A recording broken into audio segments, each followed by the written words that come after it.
C'est un business qui est cyclique, Innospec, donc je la mettrai quand même dans ma watchlist parce que je comprends à peu près ce que l'entreprise fait ici. Donc, ce qu'on va faire, c'est un business qui va avoir tendance à se négocier une quinzaine de fois les bénéfices. Donc, idéalement, est-ce qu'on a 90% du temps, les analystes font de bonnes prévisions ici. Donc, à 15 fois les bénéfices, on sera à peu près aux alentours de 104 dollars l'action, en prenant un tout petit peu de croissance. 104 dollars l'action, moins la dette nette en date d'aujourd'hui, c'est combien?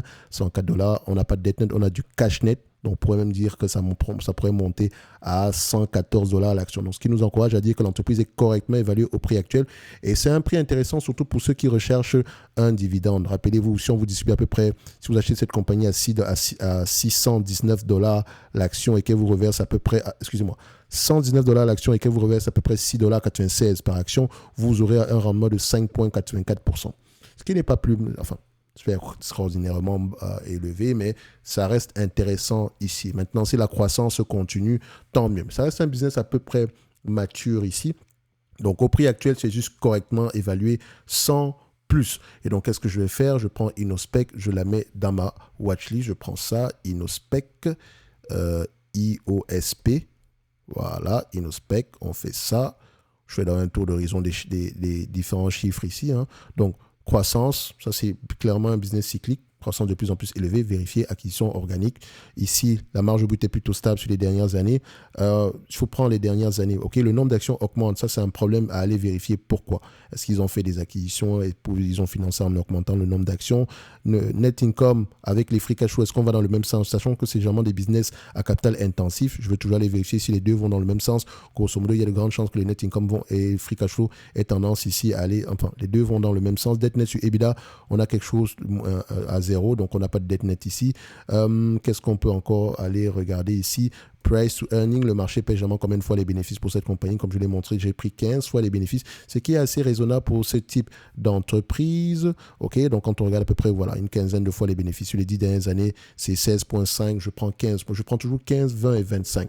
15, c'est 6,6%, 20, c'est aux alentours de c'est 5%, et 25, c'est 4% de rendement. Si vous venez d'arriver sur cette chaîne, sachez que le PER est un rendement. Ok, quand vous achetez une entreprise à 25 fois les bénéfices, ça veut dire que si elle vous reverse la totalité des bénéfices nets en dividende, vous aurez 4% de rendement par rapport à votre prix d'acquisition. Ok, donc cette compagnie-ci, on avait un price target à peu près aux alentours de combien? 110, ouais, c'est ça, 104 dollars l'action, si je ne me trompe pas. Je reviens ici. Voilà, 104 dollars l'action. Donc, je la mets dans ma watchlist. Ce genre de business, voilà. Si on n'a vraiment pas d'idée, ce serait le genre d'entreprise qu'on pourrait aller regarder, surtout si elle vient nous chercher aux alentours de 10 fois les bénéfices par là. Donc, je ne suis pas en train de vous dire ici que c'est un business, c'est une opportunité d'investissement extraordinaire. Ne la manquez pas, non pas. Après, également, vous faites ce que vous voulez. Rappelez que ce que je raconte ici me concerne uniquement moi. D'accord? Je me réserve toujours le droit de me tromper. Ici, je suis en train de mettre à jour ma watchlist. Watchlist que vous pouvez retrouver également en description de la vidéo. Et si vous avez une question par rapport aux différents services de Top Invest, vous pouvez également réserver un appel sur cette page-là. En bas de page ici, vous allez trouver le lien en question. Vous ne pouvez pas vous perdre. OK? Donc, je viens là, je prends ici. Voilà. On va prendre exactement ça. Et je cherche Innospec, actualiser.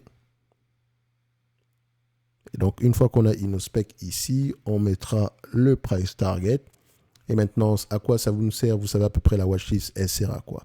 Vous avez une watchlist, ce n'est pas juste pour regarder les price targets, c'est commencer à identifier les entreprises qui pourraient vous intéresser si le marché vous présente une opportunité d'investissement. Et sachez-le, soyez certain que le marché vous en présentera. Chaque année, il y a au moins une entreprise extraordinaire qui est sous-évaluée. OK? Je le dis toujours ici maintenant, regardez Salesforce aujourd'hui. D'aucuns sont étonnés. Pourtant, on a fait toute une vidéo sur Salesforce le jour où on a fait baisser l'entreprise avait baissé de près de 20%. J'ai tout ce que j'avais à dire sur la compagnie, je l'ai mentionné à peu près à cette période-là. Et aujourd'hui, est-ce qu'on est surpris du résultat? Pas du tout, parce que les gens avaient tendance à se focaliser sur la mauvaise information, sans faire la différence quand on regarde les bénéfices opérationnels, sans regarder à peu près c'est quoi un coût variable, c'est quoi un coût fixe. Bref, ce n'est pas le sujet de la vidéo. On se donne rendez-vous sur les prochaines vidéos. D'ici là, un like, un abonnement, un commentaire, ça fait toujours plaisir. Et s'il vous plaît, les entreprises que je mentionne ici sont des entreprises que je mets dans ma watch personnelle. Vous, de vos côtés, vous faites exactement ce que vous voulez. D'accord? Et on se dit à bientôt. Merci, au revoir.